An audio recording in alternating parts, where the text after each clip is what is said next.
Meus amigos, nessa aula a gente vai começar a dissecar, a gente vai começar a entender as suas travas para conseguir destravar de uma vez por todas.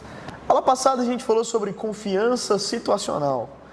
E você pode muito bem pensar que a maneira com que a confiança situacional funciona é, dependendo do seu status, você pode estar aqui, aí você compra uma roupa legal e está aqui, aí você está num ambiente de liderança e você está aqui, aí por qualquer motivo seu cabelo cresce demais e você não está se sentindo bem com ele, você volta para cá, aí as pessoas que você conhece vão embora e você está num lugar que você não conhece e volta para cá, como se a confiança fosse volúvel desse jeito.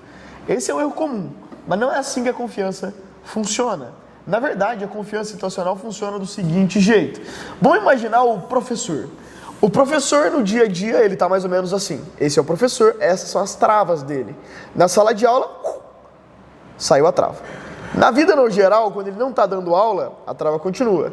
Vamos supor que ele está num ambiente agora em que ele está se sentindo desconfortável. Osmar, me ajude. Mais travas. Então esse aqui é o professor em um ambiente de muito desconforto. Provavelmente ele acabou de divorciar, está indo para uma balada pela primeira vez em 10 anos. Talvez esse seja o nível de desconforto dele. Na vida normal dele, ele fica como? O Osmar pode tirar as mãos, com um pouco menos de trava. E na sala de aula, porque ele tem mais confiança, sai a trava. Por que é importante essa distinção? Porque se você imagina que a confiança varia assim, você tende a achar que o seu nível de confiança, ele não tem um normal, que ele está simplesmente variando a partir do ambiente e ele pode estar lá embaixo ou lá em cima, dependendo do que acontece, e você vai tentar sempre manter ele lá em cima a partir das suas circunstâncias. Na verdade, o jeito certo de entender confiança situacional é que você, sem nenhuma trava, você no seu estado mais natural, é você completamente confiante. É por isso que em vez de ser uma subida ou uma descida, é você perceber que você sempre está no estado de confiança, mas que em algumas situações existem travas que te impedem de enxergar e de exercer essa confiança. Então, nessa continuação, a gente vai falar sobre algumas travas específicas que te travam e a gente já vai dar a resposta para você se livrar dessas travas iniciais. E aí nos vídeos subsequentes, a gente vai entender com mais profundidade algumas travas pessoais suas e a gente vai entender como remover essas travas mais profundas. Mas no de hoje a gente vai começar pelas travas superficiais e aí a gente vai descendo. Então, vamos falar sobre 5 travas mais superficiais que podem estar te travando hoje e o modo de você combatê-las agora. Só de você se livrar dessas 5 travas, você já vai ter uma melhora significativa na sua confiança. Você vai voltar muito mais ao seu estado natural de confiança plena. Então, para começar a falar sobre essas travas, com vocês, Osmar Neto. Vamos lá, meus amigos, vamos lá. Como ele explicou, a gente pode elencar essas 5 travas iniciais que travam a sua confiança. Nós somos naturalmente sociáveis, nós somos naturalmente confiantes, só que existem essas travas que nos impedem de aflorar essa confiança. Imagina, por exemplo, um bebê ou uma criança. Você quer um exemplo de algum ser mais sociável que um bebê, por exemplo? Um bebê, ele quer pedir alguma coisa, ele quer fazer alguma gracinha, ele quer conversar com alguém, ele vai lá e faz. Passa um estranho do lado dele, ele dá um sorriso. Ele nem conhece a pessoa, ele dá um sorriso. Então, eu acho que é a prova, e reforça o que o Matheus falou, que nós somos sim naturalmente, e nós nascemos com essa confiança e com esse poder social. Cara, total. Um bebê, inclusive, você pega o bebê, ele fica fazendo um puta contato visual com você, dá risada pra você. Tipo, já viu quando você tá... E, cara, eu era muito assim quando eu era mais novo. Eu via, sei lá, uma pessoa atraente que eu queria conhecer, eu olhava pra ela, no momento que ela me olhava de volta e os olhos faziam contato visual, eu já, desviava, saca? O bebê não, velho, ele fica te olhando assim. Então. Porque o bebê não tem trava, então exato. E aí eu fui me treinando pra voltar a conseguir, manter o contato visual com a pessoa. Exato, exatamente. A gente tem uma vida inteira, né, que a gente é ensinado coisas que não refletem a realidade, só que a gente acaba acreditando nessas mentiras, tá? E essas 5 travas, eu acredito que tem muito a ver com essas mentiras que são contadas pra gente. Essa primeira mentira, essa primeira trava, seria o fato de que você tem que ser bonito para se sentir confiante. E por que isso é uma farsa? Pega o exemplo que a gente já debateu em outros vídeos, de que o nosso cérebro não foi feito hoje em dia. O nosso cérebro foi feito ao decorrer de milhões de anos, tá? E vamos pegar o exemplo de uma tribo. Lá atrás, você acha que, por exemplo, vamos supor que tinha uma pessoa, que tinha um rapaz dentro dessa tribo que era muito bonito, era o Leonardo DiCaprio. Ele era um indivíduo que não tinha nenhum aspecto de liderança, ele era uma pessoa pouco sociável, era bonito, mas pouco sociável. Você acha que ele ia ser um destaque naquela tribo, só pelo fato de ser bonito?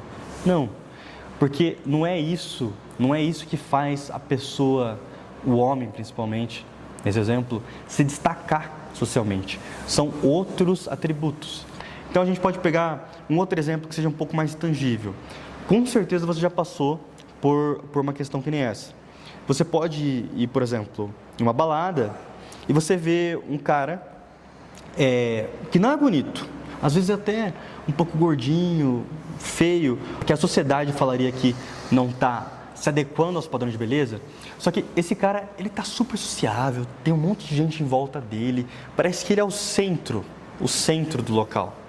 E eu te pergunto, como que isso é possível então? Ele não é bonito, ele não está nos padrões da sociedade, mas mesmo assim ele é o centro das atenções. Por quê? Porque ele tem essa confiança, tá? Ele tem uma confiança que não é situacional. Ele não tem uma confiança que ele só sente a confiança porque ele é bonito. Não, ele tem uma confiança verdadeira. O diálogo mental dessa pessoa é o de reconhecimento do seu próprio valor, o reconhecimento que ele é suficiente. E isso acaba trazendo um magnetismo para as pessoas ao redor. Não, e o mesmo para a mulher. Vocês com certeza já viram amigas suas, pessoas no geral. Às vezes a mulher não é tão bonita, mas ela se cuida bem, ela se trata com amor, ela tem uma autoestima boa e todo mundo ao redor dela, principalmente os parceiros ou o parceiro, vai tratar ela bem, vai tratar com respeito, vai tratar com carinho. E às vezes uma moça mais bonita, mas que tem uma autoestima baixa, que não se valoriza, que é a pessoa que está sempre sendo mais nesse estado de relacionamento, ela pode estar numa série de vários relacionamentos ruins em que ela não é valorizada, porque ela em si não se valoriza. E serve para homem e serve para mulher. A maneira com que você se comporta, a maneira com que você se valoriza faz toda a diferença na hora de interagir com as pessoas e na hora de ensinar as pessoas como te tratar. Vamos pro próximo? Vamos falar de dinheiro agora, Osmar. Dinheiro é a segunda trava limitante, que é, esse cara aí deve ter dinheiro. Essa mina aí deve ter dinheiro para ser confiança. Principalmente para homem, o dinheiro costuma pegar. Costuma ser uma trava fortíssima nos caras. Quando eu tiver dinheiro, eu vou ser confiante. Quando eu tiver dinheiro, eu vou ser o não vai centro sobrar das nenhuma atenções, mulher. eu vou ser o cara. Né? Normal. E eu acho que a gente consegue fazer um paralelo bem semelhante com o que eu falei agora, tá? O nosso cérebro não foi feito hoje. Lá atrás tinha dinheiro. Tinha como o cara da tribo juntar dinheiro para conseguir a confiança dele? Não. Então, essas travas, essas coisas foram ensinadas pra gente e a gente acreditou que a gente precisa ser bonito para conseguir essa confiança. A gente precisa de dinheiro para conseguir essa confiança. Mas não, isso são só muletas, são só situações que te proporcionam uma confiança que não é verdadeira. Uma confiança que depende dessas muletas, tá? E para ser justo, vão ter pessoas que, caso você tenha dinheiro, vão querer estar com você pelo seu dinheiro.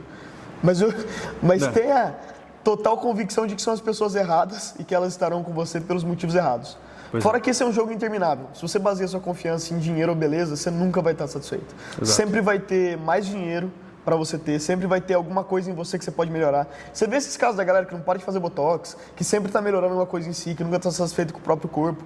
E dinheiro, irmão, poço sem fundo, a mesma coisa. Você sempre vai poder ter mais. Sempre vai ter alguém mais rico que você. Você começa a se viciar no sentimento de quando eu tiver. E a gente é totalmente viciado no sentimento que a gente tem. Então, se você agora está se treinando a quando eu tiver dinheiro, quando eu tiver uma aparência melhor, eu vou ser confiante, uma vez que você consegue o dinheiro ou a aparência que você queria, você já vai estar tão viciado nesse quando eu tiver que você vai querer continuar sentindo isso. Então você vai querer mais dinheiro, você vai querer mais beleza, para aí sim você estar confiante, porque o seu estado que você está viciado agora é o estado de quando eu tiver mais, é o estado de espera para a próxima coisa. Fora que é um jogo que você nunca vai ganhar completamente. Sempre vai ter alguém com mais dinheiro, sempre vai ter alguém mais bonito que você.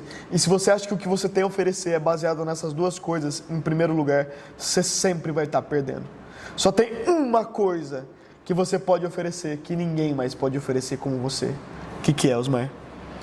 Sua personalidade. Sua personalidade, sua autenticidade. A sua autenticidade. Sua individualidade. Ninguém pode ser você melhor do que você é, você mesmo. E esse é o maior valor que você pode oferecer para o mundo. Sua própria autenticidade. Poético, né? Poético. Achei poético. Vamos pro próximo? Próxima grande trava, meus caras. Cara, eu vou dar um último exemplo para conseguir realmente cristalizar na cabeça das pessoas. Porque eu sei o que você está pensando.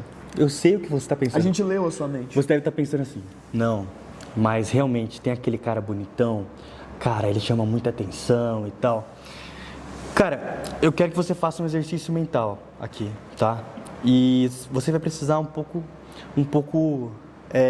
de criatividade, imaginação.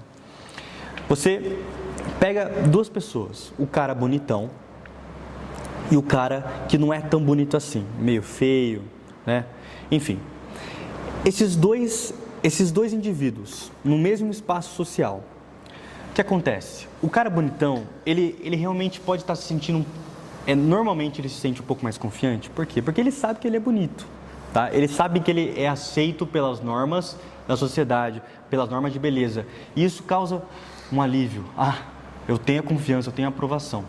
Mas se tá esse cara bonitão e o outro cara que não tá nos padrões de beleza, só que esse cara mais feio, ele tá 10% mais confiante que o outro cara. Ele consegue ser mais carismático do que o outro cara. Ele consegue ser 10% mais sociável que o outro cara. Você pode ter certeza absoluta que o que vai acontecer? A atenção vai toda para esse cara. Exato. A atenção vai toda para esse cara.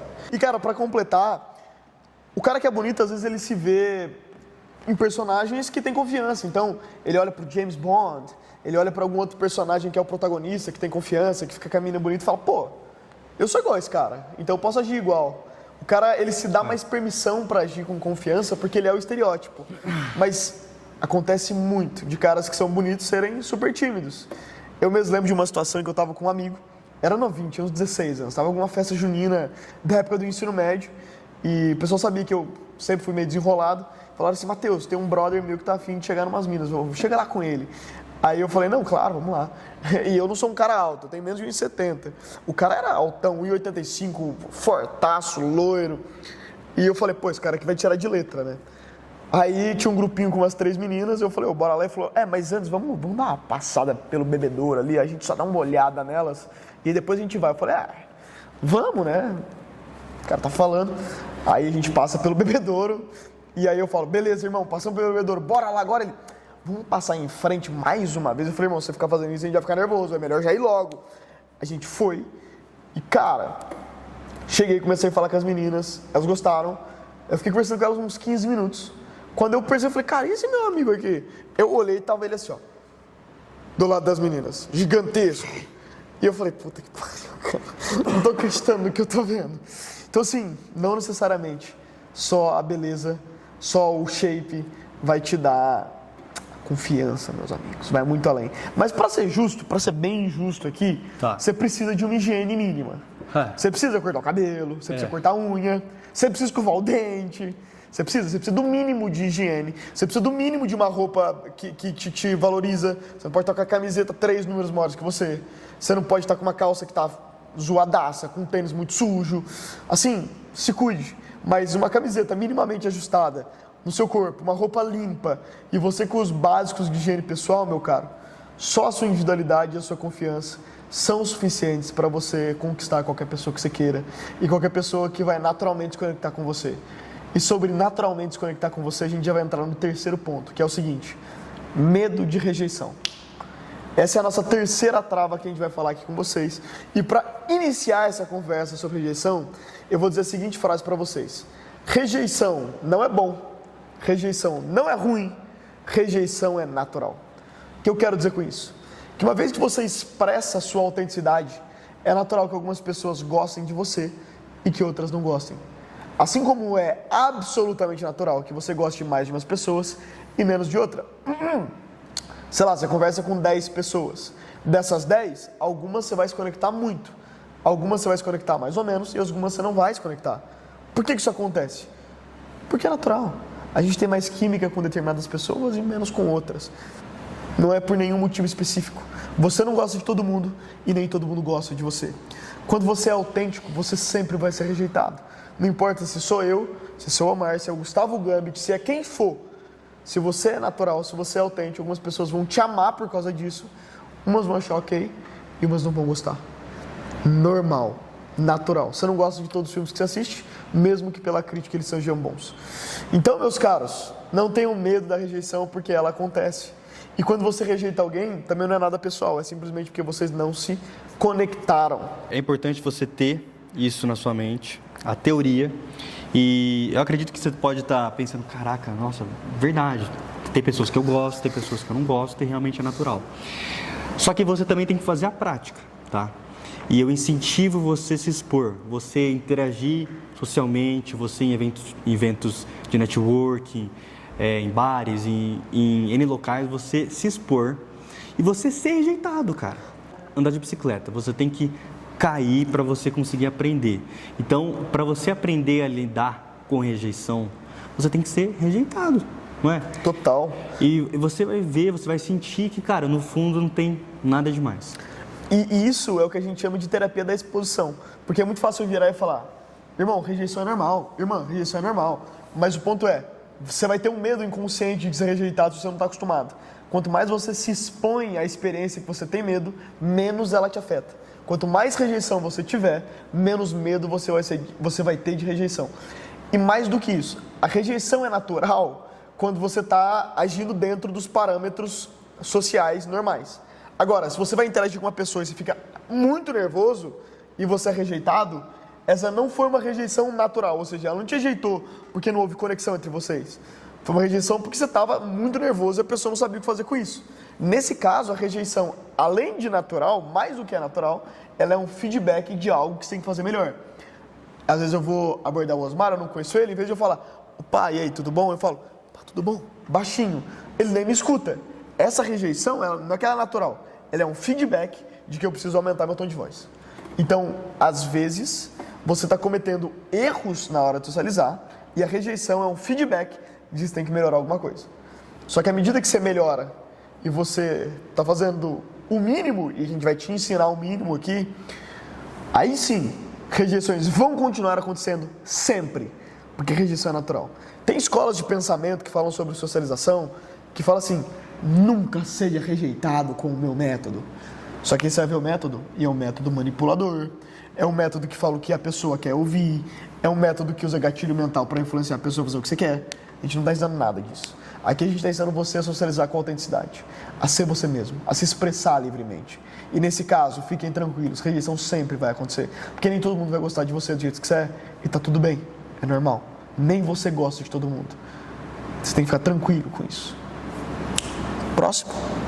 What is the next? Pensar demais nos detalhes. Boa, excelente. Essa é uma grande trava também. Principalmente para vocês aí que consomem conteúdo de autoajuda pra caramba. Eu sei que tem vários de vocês aí. Sobre esse tópico, vamos começar pelo seguinte. Quanto mais conteúdo você consome relacionado à socialização, relacionado a ser confiante, a não saber, a saber sempre o que falar, a ser magnético, a ser carismático. Muitas vezes você consumiu tanto conteúdo e não conseguiu aplicar esse conteúdo da maneira que você queria, que você fica com uma overdose mental de conteúdo sobre o tema. Nesses casos, você pode ficar obcecado pelos detalhes na hora de socializar. Você pode começar uma interação e ficar com medo de cometer erros. Você pode começar uma interação e pensar, caramba, qual é o melhor caminho para seguir? Meu Deus, tem tanta coisa que eu posso aplicar. E aí você se trava. Você se trava porque você fala, tem que ser perfeito.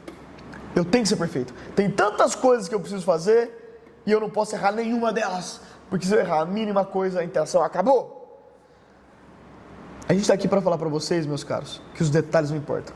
Pode até ser que você não consuma muito conteúdo de autoajuda, mas você está conversando com a pessoa que você quer conversar, você fala uma coisinha que você acha que foi errado, você já fica na sua cabeça. Idiota! não acredito que eu falei isso, puta merda, não devia ter falado aquilo. Você fica remoendo aquela coisinha que você falou, como se aquilo fosse o fim da conversa, como se a pessoa não gostasse mais de você por aquela coisinha que você falou.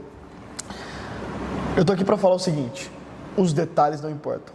Se no geral você for um cara gente boa, uma mina gente boa, alguém de alto valor, alguém que se expressa autenticamente, a pessoa não vai prestar atenção nos detalhes. Eu vou te dar um exemplo disso. Você pode conhecer uma pessoa nova, tá? Em qualquer ambiente que você quiser, networking, um bar, um parque. Vamos supor que você tem uma conversa de 1h30 com ela. Aí, no final dessa conversa, você pergunta: tá bom, mas me fala sobre o que a gente falou. Você pode ter certeza que essa pessoa, ela vai falar uns 2 ou 3 tópicos da conversa, só que, cara, de maneira geral, assim, ela não vai saber o detalhezinho que você falou no minuto 22:57, não vai. Ela não vai nem lembrar da primeira frase que você usou pra falar com ela. Exato. Mesmo numa conversa de 10 minutos, ela não vai lembrar da primeira frase que você usou pra falar com ela. Exato. Pode fazer o teste. Exato. Então, isso é uma prova que a gente superestima os detalhes, a gente superestima as técnicas que a gente tem que fazer. Total. Só que, no fundo, o que importa é justamente a nossa energia, a nossa presença. É o fato da gente estar se sentindo bem, estar se sentindo leve com a outra pessoa. Tá? Até porque se você fizesse tudo certo, não errasse nada, você seria um robô. Não teria alma. São os pequenos erros, são as pequenas deslizadas. É isso que faz ser humano, é isso que faz ser legal, é isso que faz ser gostoso a interação. Você não saber o que esperar, você cometeu um erro, a pessoa cometeu um outro. É você interagir com liberdade. Classificar o quê? Ele tá me distraindo aqui, vocês percebem que eu tô tentando manter o raciocínio, ele tá... Continua. Minha cabeça agora tá gostoso. Não, mas pô, a interação tem que ser prazerosa, Você também leva na malícia. Agora o público entendeu, Você senhor fica Matheus. levando na malícia, o cara leva na malícia as coisas, é complicado, Vamos pra última trave, então. Só finalizando, Vai lá. Eu acredito que esse raciocínio também, ele também reforça um outro ponto, que a gente supervaloriza também, a abertura. Ai, mas como que eu vou abrir certa pessoa? Eu preciso pensar. Nossa, eu tô no coisa evento de network, perfeita. tem aqui um cara famoso, uma mina famosa que eu quero conhecer. Meu Deus, o que eu falo pra essa pessoa? Sim. E se você conversar com essa pessoa e perguntar do que foi a conversa, pasme, ela não vai nem lembrar de que maneira você abriu a conversa. Sim. Sabe? E muitas vezes, só tendo esse raciocínio aqui, muitas vezes a melhor abertura, na verdade, é você pular a abertura. Sem dúvida, É eu ia falar você isso. já começar a conversar com a pessoa. Porque a pessoa ela vai esquecer da forma que você abriu, então já parta para a conversa, sabe? E eu sempre faço isso, nunca tem nada de errado. A gente pensa às vezes que o fato da gente abrir a pessoa, se não for a perfeita abertura, a pessoa vai xingar a gente. Mas enfim, acho que... direto. E tem vídeos nossos assim, a gente nunca viu a pessoa no evento de marca, a gente abre assim, e aí? A gente simplesmente, a gente fala assim, que a melhor abertura é você assumir que o set já está aberto, que aquela interação já está aberta. Então você simplesmente age como se você já conhecesse a pessoa. E a pessoa vai te tratar de forma super amigável. Opa, e aí, tudo bom? Como se vocês já se conhecessem. E aí, a partir disso, você desenrola a conversa. Essa é uma boa maneira, inclusive, de abrir. Mas o que importa é, a primeira coisa que você fala não é tão relevante. A pessoa nem vai lembrar disso, não se preocupe com isso e nem com os detalhes. O que importa é o todo. É a big picture, o grande quadro da interação que você está tendo. E vamos para a última trava, a quinta e última trava. Criar expectativas. Se você cria expectativas em uma noite que você vai ter com seus amigos, num evento que você vai, numa interação que você vai ter, você coloca a barra de sucesso alto. E você começa a ficar nervoso quando você está na interação, porque você sente que você precisa que a interação dê certo para você ter aquela experiência positiva que você plantou na sua cabeça. Exemplo prático. Imagina que você está indo sair com seus amigos para um ambiente novo, uma cidade nova, um bar novo. Aí você pensa, caraca, eu vou socializar com todo mundo, vou conhecer pessoas novas, garotas novas, eu vou ser o cara, essa noite vai ser incrível. Aí você chega lá, primeira pessoa que você fala oi, a pessoa olha pra você e não te responde. Imagina pra onde que vai o seu estado energético naquele momento. Vai assim, pra baixo de zero. Por quê? Porque você ficou criando aquela expectativa que ia ser uma noite incrível e tal. E na sua primeira interação, pá! Então é por isso que não só interações sociais, mas isso se aplica na vida como um todo. Não é interessante você ficar criando expectativa. Ao contrário disso, viva o momento. Total. Imagina, a gente vai num evento de marketing e a gente fica assim, mano, se a gente conhecer o Érico Rocha vai ser muito foda. Nossa, e a gente começa a pensar, se eu conhecer o Érico Rocha, eu vou falar isso, vou falar aquilo, vou fazer isso, vou fazer aquilo. E você coloca tanto na cabeça que a expectativa é tão alta, conhecer o Érico Rocha, conhecer o Érico Rocha. O Érico Rocha não vai no evento de marketing que você queria ir. Não importa o quão bom é o evento, não importa se você fez happy hour, você conheceu todo mundo, fala, pô, mas eu não conheci o Érico Rocha. Então você colocar uma expectativa faz você não aproveitar tanto as coisas como elas são. E mais do que isso, você colocar uma expectativa te tira o controle de fazer a coisa ser boa. O controle tem que estar em você. Em vez de você querer que muita coisa legal aconteça para a noite ser um sucesso, se você não coloca trava nenhuma, qualquer noite pode ser um sucesso. E uma coisa muito legal para fazer isso é você Ou conseguir... qualquer dia. Ou qualquer dia, exato. É você simplesmente conversar com quem você quiser. E qualquer pessoa que você converse, dependendo dela ser famosa ou não, bonita ou não, você conseguir se divertir igualmente. O lugar ser legal ou não ser, ter pessoa que você gosta ou não gosta. Teve vezes que a gente foi em um karaokê meio vazio e a gente fez a festa. A gente fez o ambiente ser foda. Então, não se trave pelo ambiente, não crie expectativa de ter pessoa legal lá, não coloque a felicidade da sua noite na expectativa que você está criando do ambiente ou das pessoas que vão estar ali, ou do quão foda vai sem expectativa, porque aí a festa realmente é criada a partir de você e não de fora para dentro. Mais ou menos isso que eu tinha para expressar para vocês neste nosso vídeo. Não tenham expectativa que o Érico Rocha vá no seu evento. Eu pensei que você ia falar na sua festa de formatura. Nessa festa de formatura. Ou na sua festa de 15 anos. Ou na balada da sua cidade. Mas se ele for, grave um vídeo com ele e fale, Matheus e Osmar, Érico Rocha está aqui. Vocês estão errados. E vamos repostar esse vídeo, sem dúvida nenhuma. Inclusive no evento do Érico Rocha, se você quiser gravar um vídeo com ele falando isso, faça. Mas é isso, meus amigos. Essas foram as 5 travas, tá? Resumidamente, recapitulando, que você precisa ser bonito para ser confiante, você precisa ter dinheiro para ser confiante, você precisa... o medo da rejeição é uma Você outra... precisa ter muito medo de rejeição. É uma outra trava. Precisa. Pensar muito nos detalhes e criar expectativa. Faça essas 5 coisas e você terá muito pouca confiança na sua vida. E você ficará, põe as 2 mãos aqui, muito travado. Agora, se você, meus amigos, não criar expectativas, pensar que você consegue muito bem interagir, mesmo não tendo a beleza do Leonardo DiCaprio, que você consegue interagir sem dinheiro e que você não está criando nenhuma expectativa e está percebendo, está abraçando as suas imperfeições, aí sim você vai conseguir interagir com a sua confiança verdadeira. Um abraço, até o próximo vídeo.